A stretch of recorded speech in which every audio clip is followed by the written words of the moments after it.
Assalamualaikum warahmatullahi wabarakatuh. Nama saya Devianti Agustin dari kelas 11 IPS 7. Di sini saya akan menjelaskan tentang teks eksplanasi.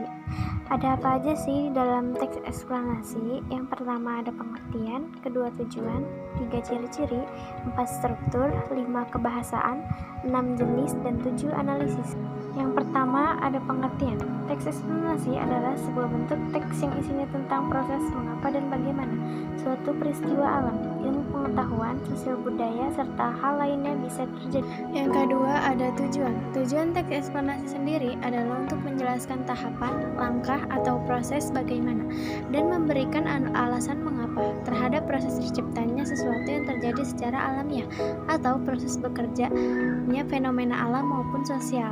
Selanjutnya ada ciri-ciri. Yang pertama, strukturnya terdiri dari pernyataan umum, urutan sebab akibat, serta interpretasi.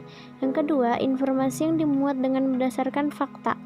Yang ketiga, faktual tersebut memuat informasi yang sifatnya itu ilmiah atau keilmuan, contohnya seperti sains.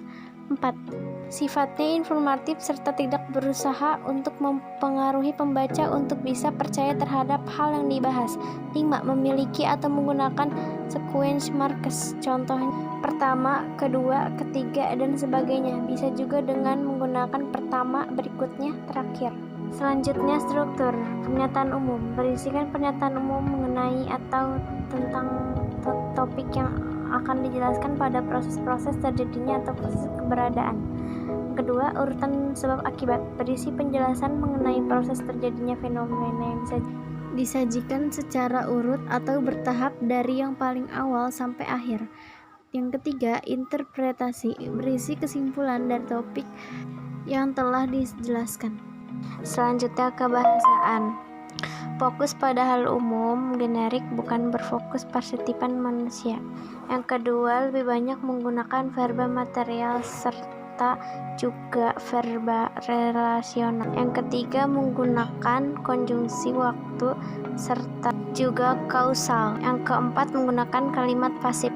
Yang kelima, eksplanasi itu ditulis untuk membuat identifikasi bahwa sesuatu yang diterangkan itu dengan secara kausal itu benar adanya. Selanjutnya jenis 1. Eksplanasi sekuensial. Eksplanasi sekuensial merupakan sebuah jenis penerangan atau jabaran yang menjelaskan tentang rincian tahapan sesuatu fenomena.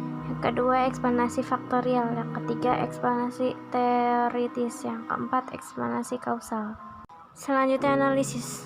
Banjir adalah suatu peristiwa di mana permukaan daratan digenangi oleh air. Jika dilihat dari penyebabnya, banjir dapat diakibatkan oleh hujan deras, meluapnya sungai dan meluapnya air laut.